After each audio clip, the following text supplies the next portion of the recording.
जय हिंद दोस्तों। आज से अपन स्टार्ट कर रहे हैं भारत के भूगोल को, जो कि अपन को अब यूनिट के रूप में पढ़ने हैं। अभी तक अपन ने भारत के भूगोल को जो राजनीतिक हमने आपको बताया था, तो उसमें हमने राज्य बाई राज्य के हिसाब से 28 राज्य और केंद्र शासित प्रदेश, जो कि छोटे छोटे बच्चे हैं, उनको अपन जब यूनिट से पढ़ेंगे तो उसमें पढ़ते चलेंगे। बाकी दिल्ली चंडीगढ़ अपन ने पढ़ लिया है, जो थोड़ा सा बड़ा था, तो अलग से टॉपिक में हमने बता दिया था। अच्छा, आज यदि आप स्टार्ट करते हैं तो आज अपन स्टार्ट करेंगे भारत के भूगोल को यूनिट के रूप में। यदि हम भारत के भूगोल की बात करते हैं तो सबसे पहले हमने आपको क्या बताया था कि अब यहाँ से आप बिल्कुल रिस्क मत लीजिएगा, और आप लोग हमने जो बोला था कि आप लोग मैप रखिएगा, और मैप रखकर एक रजिस्टर रखिएगा, उस पर लिखना आपके लिए बहुत ज़्यादा अनिवार्य हो जाता है, और आप यहाँ पर रटेंगे नहीं, इतना हमें पता है। तो आप मेरी बात को मानकर चलें, आपको यहाँ से जो बताया जाएगा वो आपको पेपर में मिलेगा, और यहाँ आपको इस कदर से बताया जाएगा कि आपको कोई भी चीज़ रटने की ज़रूरत नहीं पड़ेगी।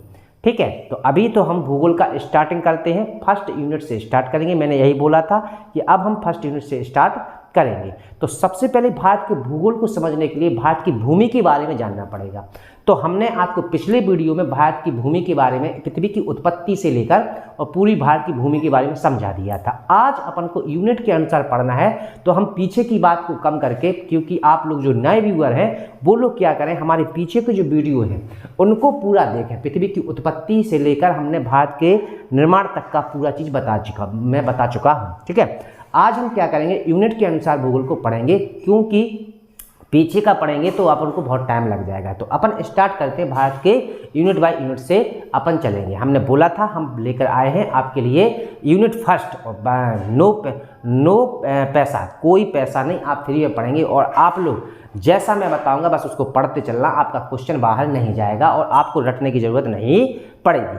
तो सबसे पहले चलते हैं हम भारत के भूगोल के बारे में। यदि हम भारत के भूगोल के बारे में थोड़ा सा बताएं तो उससे पहले आपको कुछ समझना होगा। यदि समझने की बात बोलें तो आपको क्या समझना है, आपको थोड़ा सा भारत की स्थिति को देखना होगा। यदि हम भारत की स्थिति की बात करते हैं तो आपको भारत का एक छोटा सा मैप दिख रहा होगा, जो आर्टिफिशियल है, जो मैंने बनाया है। ठीक है, उसको देखें आप। यदि आप उसको देखते हैं तो सबसे ऊपर आप बस हमारे अनुसार देखते चलना और मैप पर मिलाते चलना। मैप बहुत जरूरी है आपके लिए। ठीक है, तो थोड़ा सा हम इसको आप बताएंगे, फिर उसके बाद सामान्य परिचय के बारे में बताएंगे कि भारत आखिर क्या चीज़ है, भारत की भूमि क्या चीज़ है। तो सबसे ऊपर हम देखते हैं भारत के मैप को, तो भारत के ऊपर हमें क्या दिखता है, एक सेंस टेबल आप पढ़ाई करेंगे ताकि, और चेन लगा के करेंगे, चेन बाई चेन, तो आपको वो याद कुछ हद तक बना रहेगा।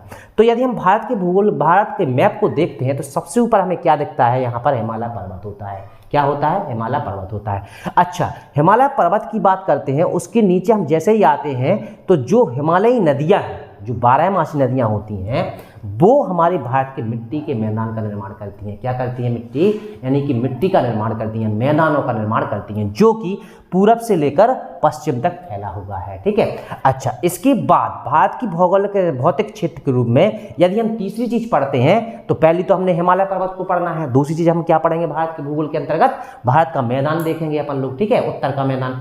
इसके बाद अपन क्या देखेंगे, इसमें तीसरी चीज पढ़ेंगे अपन भारत का रेगिस्तान। तीसरी चीज क्या पढ़ेंगे, भारत का रेगिस्तान। यदि हम रेगिस्तान की बात करते हैं तो यह भी अपने भारत का एक भौतिक रूप का एक अंश माना जाता है, एक हिस्सा माना जाता है, और ये अपना कहाँ पर है, तो राजस्थान। सबको पता है कि भारत थार मरुस्थल के अंतर्गत अपना राजस्थान आता है। ठीक है, अच्छा, इसके बाद चौथा हिस्सा जो अपन पढ़ेंगे, चौथा हिस्सा पढ़ेंगे तो आप पढ़ेंगे दक्कन के पठार को। किसको पढ़ेंगे, दक्कन के पठार को पढ़ेंगे। ठीक है, तो भारत के भौतिक स्वरूप के रूप में यदि अपन देखें तो इसको कितने भागों में बांटा गया है, 4 भागों में बांटा गया। तो ऊपर हमें क्या मिले, पहाड़ मिले। अच्छा है, ठीक है, ऊपर पहाड़ के नीचे हमें क्या मिला, मैदान मिले। हाँ ठीक है, इसको भी पढ़ना है अपन को। इसके बाद मिट्टी भी दो प्रकार से पढ़ रहे, एक तो उपजाऊ मिट्टी के बारे में पढ़ने, एक अपन को अनुपजाऊ मिट्टी के बारे में पढ़ने, यानी रेगिस्तान के बारे में पढ़ने।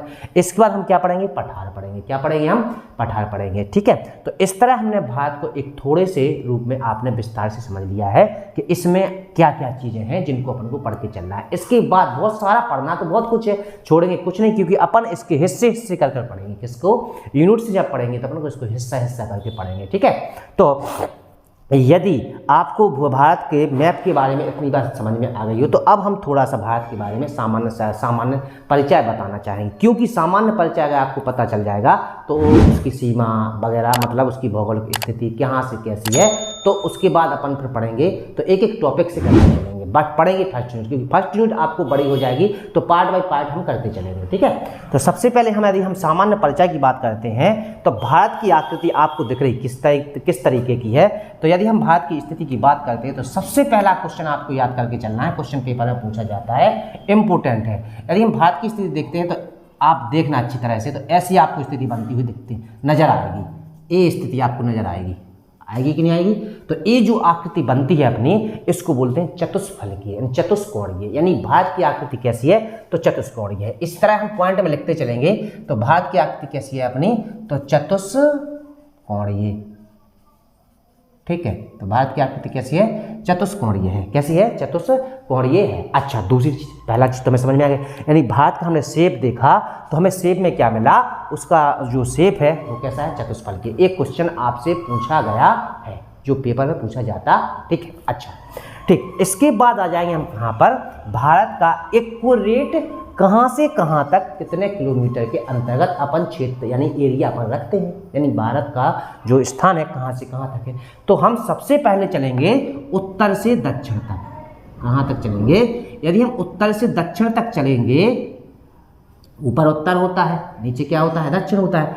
यदि हम उत्तर से दक्षिण तक चलेंगे तो हमें भारत की जो उत्तर से दक्षिण, यदि हम उत्तर से दक्षिण चलते हैं तो भारत की जो कुल दूरी है यानी कुल जो सीमा है तो कितने किलोमीटर की है, तो ये है अपनी कितनी है, 32-14 किलोमीटर की। कितनी है, तो 32-14 किलोमीटर में स्थित है। अच्छा, तो ये तो हो गई हमारी कहाँ से लेकर यहाँ से लेकर यहाँ तक हो गई, ठीक है। यदि हम बात करते हैं तो यहाँ से कहाँ तक हो जाती है, यहाँ तक हो जाती है, ठीक है। अच्छा है, इसके बाद यदि हम पूरब से पश्चिम देखेंगे, यदि हम पूरब से पश्चिम देखेंगे तो ये वाली यानी उत्तर से दक्षिण हो गया था, तो अपन पूरब से पश्चिम, यदि हम पूरब से पश्चिम की बात करते हैं तो ये हो जाती है हमारी 29-33 किलोमीटर, ठीक है। तो आपने देखा कि भारत जो है अपना, जो उत्तर से दक्षिण तक जाने में कितनी दूरी रखता है, 32-14, ठीक है। और जो अपना पूरब से पश्चिम वाला क्षेत्र एरिया है तो ये अपना कितना रखता है, 29-33। अब यहाँ से एक क्वेश्चन और अपन निकाल लेते हैं, अगर इनका डिफरेंस किया जाए तो कितना होता है, तो पूछ लेते हैं। तो इनका डिफरेंस हो जाता है अपना 281 किलोमीटर। यानी यदि हम भारत के उत्तर से दक्षिण और पूरब से पश्चिम की सीमा को डिफरेंस करके देखते हैं तो ये डिफरेंस कितना है, तो ये है अपना 281 किलोमीटर है, ठीक है। इतना याद हो गया। अब दूसरी चीज हमने आपको, देखो एक बात बताएं, मैंने इसीलिए आपको सबसे पहले अक्षांश, देशांत, भारत की स्थिति, भारत का सब कुछ पहले बता चुका हूं। यदि आप नए व्यूअर हैं तो आप प्लीज़ मेरे कहने पर पीछे की वीडियो देख लें, तब आके हमारे साथ पढ़ें, तब आपको बहुत अच्छा लगेगा। और अब आज से मतलब आप लोगों को पीछे की वीडियो जरूर एक बार रिवीजन करते चलना है और इसके साथ आगे बढ़ते चलना है, क्योंकि ये आपका जो सब्जेक्ट है यहाँ से क्वेश्चन बहुत ज़्यादा पूछे जाते हैं पेपरों में, ठीक है। तो आप बस सुनते चलना। अब आपको पता है, अब अक्षांश देशांतर ये हमने पढ़ा दिया है आपको। तो सबसे पहले हम देखेंगे कि भारत की अक्षांश और देशांतर स्थिति कहाँ से कहाँ तक होती है। तो हमने बताया था ना, अक्षांश और देशांतर का यूज किसमें किया जाता है, किसी भी भौगोलिक क्षेत्र की स्थिति को ज्ञात करने के लिए। हालांकि अक्षांश देशांतर का यूज तो किया जाता है बहुत सारी चीज़ों में, लेकिन अभी हाल में हमें क्या देखना है, जो भारत की स्थिति है वो उसकी स्थिति किस तरह हम ज्ञात कर सकते हैं, अक्षांश और देशांतर को देखने पर। तो यदि हम भारत की मुख्य भूमि की बात करते हैं तो ये अपनी मुख्य भूमि होती है 8 डिग्री 4 से, कहाँ से, 8 डिग्री 4 से 37 डिग्री 6 तक, ठीक है। और यदि हम पूरब पश्चिम में चलते हैं तो कितना हो जाएगा, तो 68 डिग्री 7 से कितना हो जाएगा, 97.25। ये आपको याद करके चलना है, क्योंकि आपसे क्वेश्चन पेपर में पूछा जाता है। ये अपना कहाँ का हो गया है, यदि आपसे मुख्य भूमि का पूछा जाए तो, ठीक है। यदि आपसे कुल पूछा जाए, यदि कुल की बात करी जाए तो कुल तो अपन कहाँ तक है, तो अपन तो हैं कितने तक, इतने तक है, यानी अंडमान निकोबार द्वीप समूह तक है। तो यदि कुल की बात करी जाए, डिग्री 4, ठीक, कितना है 6 डिग्री 4। तो इतने के बीच में अपने भारत की स्थिति है। तो उत्तर से दक्षिण 6 डिग्री 4 से 37 डिग्री 6 और पूरब से पश्चिम 68.7 से 97.25। आप एक चीज याद करके चलेंगे कि नहीं चलेंगे? हाँ। और यदि मुख्य भूमि, अब ऑप्शन पर डिपेंड करेगा, तो इसको याद करके चलना है क्योंकि पेपर में पूछा जाता है। अच्छा, दूसरी चीज अपन को क्या याद करना है, अगर सामान्य परिचय की बात करें तो सबसे पहले आप क्या देखेंगे, चारों पॉइंट देख लेंगे अपन। तो पूर्वी जो अपना उत्तरी पॉइंट है, उत्तरी पॉइंट, इसको बोलेंगे अपन क्या, इंदिरा कॉल, इंदिरा कॉल, ठीक है। और यदि हम दक्षिणी पॉइंट की बात करते हैं तो यहाँ है इंदिरा पॉइंट। कौन सा है? इंदिरा पॉइंट, ठीक है। क्योंकि पूछा जाता है कि भारत का सबसे दक्षिणतम पॉइंट क्या है, तो इंदिरा पॉइंट है, ठीक है। इसके बाद यदि हम सबसे पूर्वी पॉइंट बात करते हैं तो यहाँ है अपना किबिथु। कौन सा है? किबिथु। और यहाँ पर अगर बात करी जाए, कहाँ पर? पश्चिम में, तो गुजरात में अपना कौन सा है, तो गौर माता, गौर माता, ठीक है, ठीक है। अच्छा, तो इंदिरा कॉल जो अपना है ये कहाँ पर स्थित है अपना, तो जम्मू एंड कश्मीर में है, ठीक है, अच्छी बात है। किबिथु की बात करें तो ये कहाँ पर है, अपने अरुणाचल प्रदेश में है, ये भी आपसे पूछा जाता है, ठीक है। इंदिरा पॉइंट की बात करते हैं तो ये अपना कहाँ है, अंडमान निकोबार द्वीप समूह में स्थित है। और यदि हम गौर माता की बात करते हैं तो यहाँ पर मिल जाता है गुजरात, ठीक है, कहाँ पर है, गुजरात में। यहाँ पर एक बात और याद रखना, 2 पॉइंट और याद करके चलना है। गौर माता पश्चिम में जो पॉइंट अपना गौर माता, यहाँ पर कहीं कहीं क्वेश्चन में अपन को ऑप्शन में सरक्रीक भी मिल जाता है। क्या मिल जाता है? सरक्रीक, ठीक है। इसको भी ध्यान करना है क्योंकि पहले सरकीक को याद करते थे, अब गौर माता को याद करने लगे। सरकीक कहाँ है अपना, तो सरकीक जो अपनी दलदल है, क्या उसको बोलते हैं अपना, कच्छ की रण है, वहाँ पर स्थित पॉइंट है, ठीक है। कहाँ पर है, तो ये भी गुजरात में है। और यहाँ पर भी याद करके चलना है, अरुणाचल प्रदेश में एक पॉइंट है बालांगचू। कौन सा? बालांगचू। तो ये भी पूर्वी पॉइंट माना जाता है, ठीक है। इसको भी पूर्वी पॉइंट और इसको भी पूर्वी पॉइंट। यदि क्वेश्चन में आता है पेपर में तो सबसे पहले प्राथमिकता आप देंगे किसको? किबिथु को। किसको? किबिथु को। और फिर दूसरा पश्चिमी पॉइंट में किसको देंगे? गौर माता को। यदि एक दोनों पॉइंट नहीं मिलते हैं तो आपको बालांगचू या सरकीक, इन दोनों पर भी ध्यान दे सकते हैं, इन दोनों को भी बता सकते हैं। इतना तो अपन ने देख लिया। तो अपन ने क्या कर लिया, सारे पॉइंट हमने देख लिया। और सबसे इंपॉर्टेंट पॉइंट, भारत का सबसे दक्षिणतम, मुख्य भूमि का सबसे दक्षिणतम बिंदु कौन सा है, तो आपसे एक क्वेश्चन ये भी पूछा जाएगा। यहाँ पर अपना कौन सा है? कैप कमोरिन, कैप कमोरिन, या उसी को बोलते हैं कन्याकुमारी। क्या कहेंगे उसी को? कन्याकुमारी। तो सबसे दक्षिणतम पॉइंट कौन सा है? कन्याकुमारी, कैप कमोरिन। आप तो या तो ऑप्शन में आपको कैप कमोरिन मिल जाएगा या कन्याकुमारी मिल जाएगा, जो कि कहाँ पर स्थित है, तो तमिलनाडु में। कहाँ पर है अपना? तमिलनाडु में। इतना बोलो, याद हो गया? हो गया। किसी को रटना तो नहीं है? नहीं रटना है। चलो, इसके बाद अब चलते हैं अपन थोड़ा सा और आगे सामान्य परिचय में। यदि हम सामान्य परिचय की बात करते हैं तो अब यहाँ पर अपन को थोड़ा सा सीमा के बारे में करना है, क्योंकि अब यहीं पर हम सीमा भी बता देंगे आपको, क्योंकि आपको सबसे पहले पता होना चाहिए। यहाँ पर है पीए के पाक, यानी पाकिस्तान। इसके बाद जस्ट ऊपर चलते हैं तो यहाँ पर है अफगानिस्तान। क्या है? एफ, अफगानिस्तान। ऊपर चलते हैं तो यहाँ पर मिल जाता है अपन को चाइना, यानी चीन। इसके बाद यहाँ पर चलेंगे तो यहाँ मिलेगा अपन को नेपाल, और नेपाल के बाद मिलेगा क्या अपन को? भूटान। भूटान के बाद क्या मिल जाता है? म्यांमार, और म्यांमार के बाद अपन को क्या मिलेगा? यहाँ पर बांग्लादेश। क्या मिल जाएगा? बांग्लादेश। तो इनके लगे हाथ अपन क्या कर ले, लगे हाथ इनकी सीमा और देख लेंगे किसे कितने किलोमीटर की सीमा अपन से लगत है, ठीक है। तो यदि हम सबसे पहले पाकिस्तान की बात करते हैं तो यहाँ पर 23 किलोमीटर की सीमा लगत किसे? पाकिस्तान से, की इंडिया की। कितने की लगत? 23, ठीक है। तो दूसरे नंबर अफगानिस्तान से कितनी लगत? तो 106 किलोमीटर की। कितनी लगत? 106 किलोमीटर की, ठीक है। अब हम देखें यहाँ पर है चाइना। चाइना की सीमा कितनी की लगत? तो 34-58 किलोमीटर की सीमा लगत, ठीक है। कितनी की लगत? 34-58 किलोमीटर की। इसके बाद आ जाए हम नेपाल पे। यदि नेपाल की बात करते हैं तो यहाँ 17-51 किलोमीटर की दूरी लगती है, यहाँ पर किलोमीटर की सीमा लगत अपन से, ठीक है। अगर हम भूटान की बात करते हैं तो भूटान की 699 किलोमीटर की सीमा लगती है, ठीक है। अब यदि हम बांग्लादेश की सीमा की बात करते हैं तो इसकी सीमा लगती है 96, कितनी 40-96 किलोमीटर की सीमा लगती है। अब बचता अपना कौन सा, म्यांमार। म्यांमार की सीमा कितनी है, तो 16-43 किलोमीटर की सीमा लगती है, किससे, अपनी, तो म्यांमार से। इतना याद करके अपन को चलना है। तो आपने क्या देखा कि आज अपन ने भारत की जो सीमा है, जो पड़ोसी देश है, उनसे सीमा की से ज़्यादा लगा।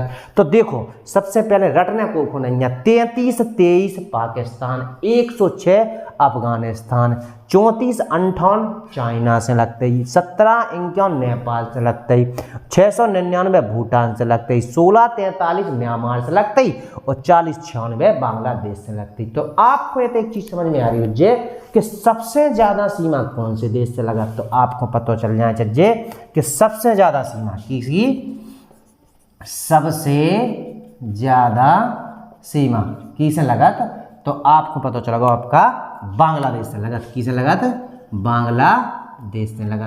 किसे लगा, बांग्लादेश से। और कितने की लगा, 40-96 किलोमीटर। ठीक है। अच्छा, दूसरी बात, सबसे कम, अब आपको दिख ही रहा होगा कि सबसे कम सीमा किसे लगा, तो आपको पता चलेगा किसे लगा, अपनो, तो अफगानिस्तान से लगा। किसे लगा, अफगानिस्तान से लगा। और अफगानिस्तान से कितनी लगा, तो 106 किलोमीटर लगती है। कितनी लगती है, 106 किलोमीटर लगती है। तो आज हमने क्या कर लो, थोड़ा सा हमने क्या कर दो, इसके बारे में बता दो अपन को। ठीक है, सामान्य परिचय के रूप में। यदि अपन को थोड़ा सा जानकारी खिलाने तो अभियान पर्याप्त है। अब अपन धीरे धीरे अपन क्या करेंगे, इसको एक एक खंड को, मिट्टी का एक एक कण, पर्वत, पठार, मैदान, नदियां, नाले, हर एक चीज को अपन एक एक पॉइंट से, एक एक रत्ती से पढ़ेंगे। ठीक है।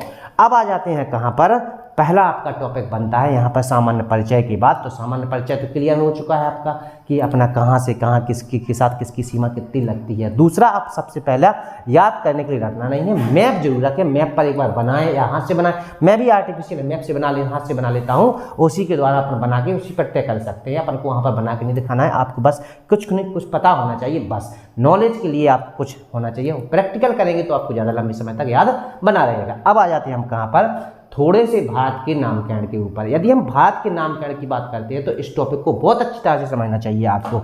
भारत का नामकरण, दूसरा आपका टॉपिक बनता है भारत का नामकरण, क्योंकि शुरुआत करेंगे अपन तो वहीं से तो चलेगा, भारत का नामकरण।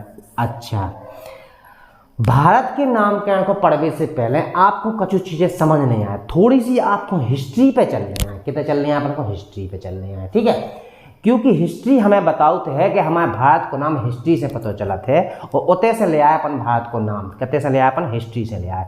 तो आपको बता दें कि सबसे पहले जब अपन को, यानी कि सीधी सी बात है, वेद पुराण की बात चल रही, वेद पुराण से भी बहुत पहले की बात चल रही। हालांकि अपन को तो बता दो, अपन को तो पढ़ने हैं, क्या करने, पढ़ने हैं अच्छी तरह से। ठीक है, तो उसको आप अच्छी तरह से सुनना। सबसे पहले क्या माना जाता है, कहते हैं किताबों में लिखा है, स्रोतों में लिखा है कि सबसे पहले भारत में आर्य लोग आए थे।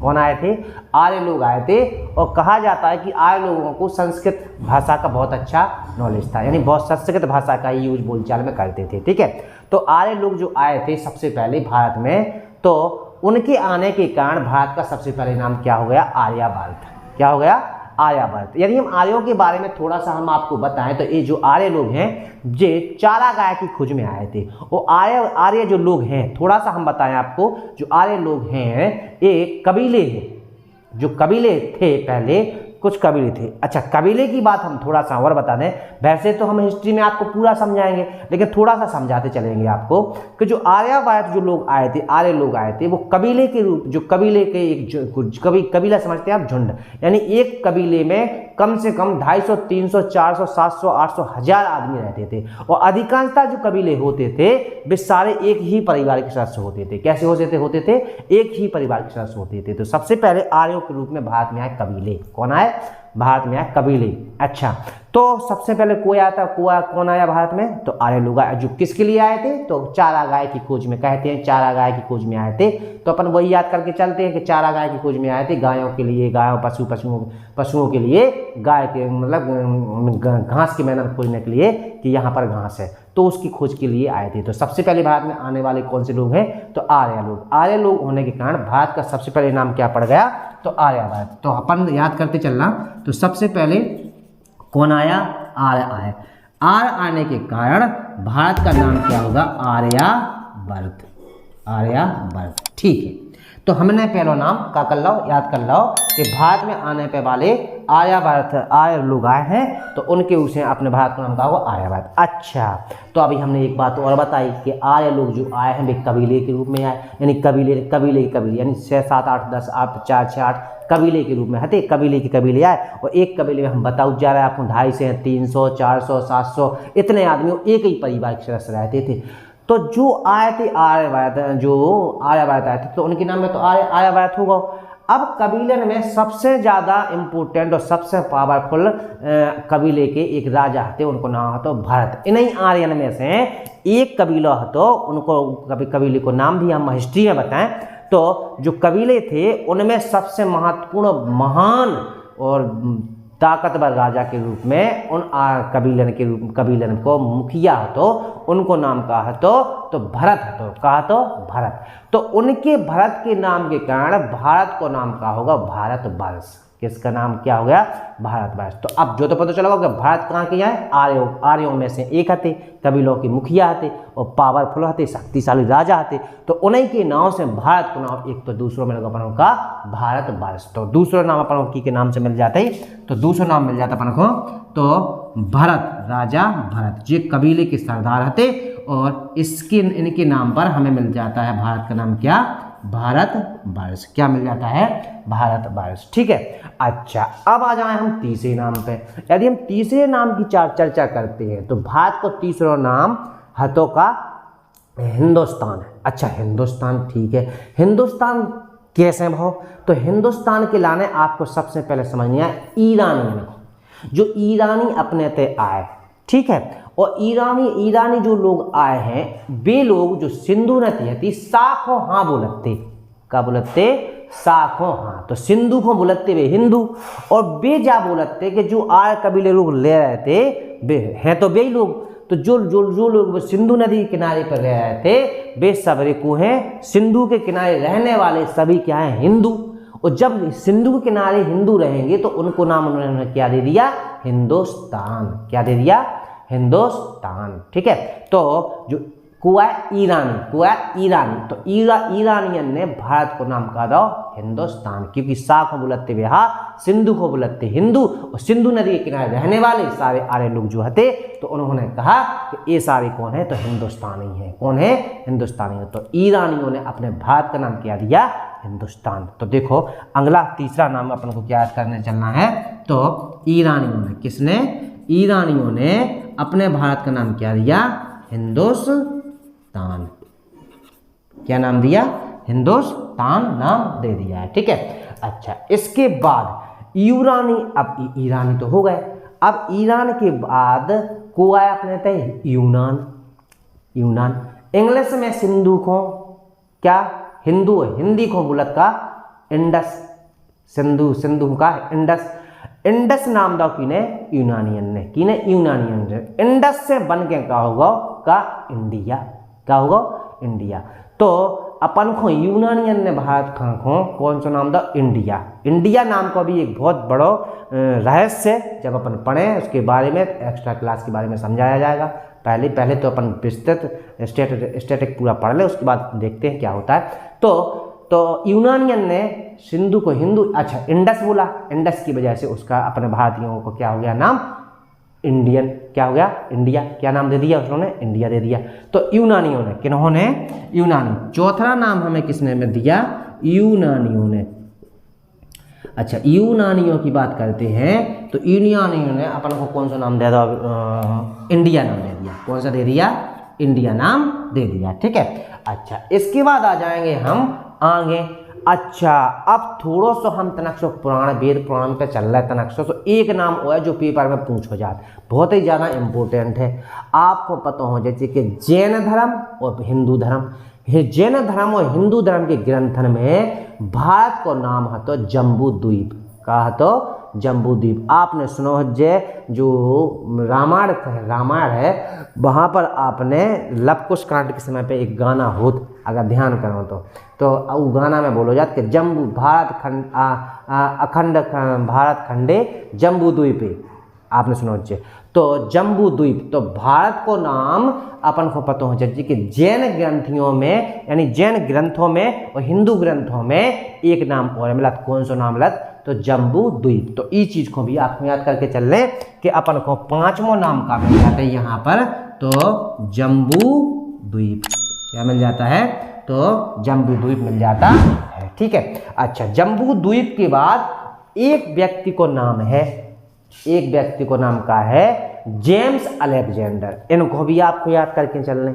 जेम्स अलेक्जेंडर नाम के एक यूनानी व्यक्ति हैं। इन्होंने सिंधु को इंदु बोलो, क्या बोलो, इनने सिंधु को बोलो इंदु। मेरी बात को अच्छी तरह से सुनना, आप रटना कोई नहीं, बस समझते चलना। इन्होंने सिंधु को क्या बोलो, इंदु, छोटी ई, इंदु बोलो। और इंदु से इनने का लगा दो इंडिया, इंदु से इंदु, इंदु से का बन गया अपना इंडिया। तो अलेक्जेंडर वो थे, अलेक्जेंडर यानी जेम्स अलेक्जेंडर एक व्यक्ति हैं जिनको नाम का है जेम्स अलेक्जेंडर। यदि जेम्स अलेक्जेंडर की बात करते हैं तो इन्होंने सिंधु को क्या बोला, हिंदू। इन्होंने क्या किया, सिंधु को बोला इंदु, और इंदु की वजह से भारत को नाम इनने भी कहा दे दो इंडिया। तो ये भी क्या हो गया, इंडिया। तो जेम्स अलेक्जेंडर ने भी भारत का नाम क्या दे दिया, इंडिया दे दिया। अब सबसे वेरी वेरी मोस्ट इम्पोर्टेंट, सबसे वेरी वेरी मोस्ट इम्पोर्टेंट, जिस नाम पर हमें गर्व होना चाहिए, हमारे भारत का नाम असलियत में सही नाम क्या है, तो आपको पता होना चाहिए कि भारत के संविधान में अनुच्छेद 1 में, आर्टिकल नंबर 1 में बोला गया है कि भारत संघों का राज्य है और उसका नाम दे दिया है यूएसआई। जिस तरह यूएसए है उसी तरह अपने भारत का नाम भी क्या है, USI. Very very most important, बहुत सारे लोगों को ये नाम पता नहीं होता है, इसको आप लोग याद करके चलना। यूएसआई का मतलब है United state of STATE, United state of India. किसका नाम है ये अपने, तो भारत का नाम है। तो आज अपन ने भारत के थोड़े से सामान्य परिचय के बारे में जानकारी करी, और हमने क्या किया, थोड़ा सा हमने भारत के नामकरण के बारे में जानकारी कर ली, ठीक है। तो इतना वीडियो आज आपके लाने पर्याप्त है। ज़्यादा लंबा बनाए तो आप बोर हुई हो, लेकिन हमें ऐसा तो लगा था कि बोर तो नहीं हो सकता हमारे साथ में, क्योंकि हम जो पढ़ाते हैं तो बच्चे बोर नहीं होते। और एक बात का विशेष ध्यान देना, जो मैं पढ़ा रहा हूँ उसको पढ़ने से पहले आप पीछे वाले वीडियो जरूर देख लें जो नए व्यूअर हैं, क्योंकि उन्हें तभी समझ में आएगा, अब मज़ा आएगा आपको पढ़ने में क्या है। तो अभी तो कुछ नहीं हुआ है, आज तो हमने स्टार्ट किया, थोड़ा सा हमने भारत का सामान्य परिचय बताया आपको, सामान्य परिचय के बाद भारत का थोड़ा सा नामकरण के बारे में समझा दिया है। अब आगे जाके कल होगा स्थिति तथा विस्तार के बारे में पढ़ेंगे, और थोड़ा सा और जानकारी करते चलेंगे। तो एक यूनिट बाय यूनिट, मतलब यूनिट से अब चलतेंगे, और एक यूनिट आपकी लंबी भी जा सकती है, क्योंकि इसमें बहुत सारे टॉपिक हैं। मैं छोड़ना कुछ चाहता नहीं हूँ, और मैं ना छोड़ूंगा, और बगैर पेमेंट का कोई चार्ज नहीं है। आप लोग बस पढ़िए, अच्छे से पढ़िए, और कोई भी डाउट बनता है आपको, यदि आपको कोनो डाउट बनता है, यदि क्वेश्चन पूछना है, तो आप बेझिझक आप कमेंट में आप लोग हमें क्वेश्चन कर सकते हैं। और यदि मेरे मुंह से का कुछ गलत निकल जाता है तो एक बात और बता दें आपको, सबसे इम्पोर्टेंट चीज़, अपन को जब अपन को जन्म भाव धरती पर मनुष्य को जन्म भाव, तब थोड़ी ना ज्ञान है, तो ना लिखाई हती, ना पढ़ाई हती, ना शब्द हती, ना किताबें हती, कुछ हती ना। तो जब बेटा आदमी ही ने का करो लिखाई पढ़ाई करी स्टार्ट करी ही है, और जो अपन को किताबन से और जो पढ़े से, एक स्रोत, दो स्रोत, चार स्रोत, तो अपन को तो स्रोतन से मतलब वो तो अपन को स्रोत में का मिल रहा, उनके अनुसार अपन पढ़ाई कराते हैं बेटा, और उस चीज़ को अपन देख के चल रहे हैं। आप लोग बस उस चीज़ को पढ़ते चले, अपन को उससे पढ़ के ही जॉब मिलना है, तो उसको हम क्यों ना अच्छी तरह से पढ़ें। दूसरी बात, यदि आप SSC GD का फॉर्म डालते हैं तो अपने यहाँ सुबह 9 बजे से, जो कि नया बैच स्टार्ट हो चुके हैं, कंटिन्यू आप आइए। आपकी क्लास 9 बजे से 1 बजे तक लगती है, उसके बाद टेस्ट पेपर लगवाया जाता है। शाम के आपको 2-2:30 बजे से 5 बजे तक वहाँ 2 बैच लगते हैं, तो आप किसी भी बैच में आ सकते हैं, बेधड़क आ सकते हैं। आप पढ़ने के बाद इतना तो आपको पता चल गया होगा कि पढ़ने के बाद अपन को क्या है, तो आप लोग बेझिझक आ सकते हैं। और चार्ज कोई ज़्यादा नहीं होता है हमारे पास में, ना इस यहाँ चार्ज लगता है ज़्यादा, ना वहाँ चार्ज लगता है। वहाँ पर 7-8 सब्जेक्ट पढ़ाए जाते हैं आपको, तो टाइम ज़्यादा लग जाता है। तो आप बिल्कुल बेझिझक होकर अच्छी तरह से पढ़िए, और पढ़ते चलिए। पास वाले हैं तो मेरे पास आ सकते हैं, जो कि आप ऑफलाइन क्लास ले सकते हैं। ठीक है, तो यदि वीडियो अच्छी लगती है तो लाइक करें, कमेंट करें। जय हिंद। आज का वीडियो यहीं ख़त्म करते हैं। ठीक है।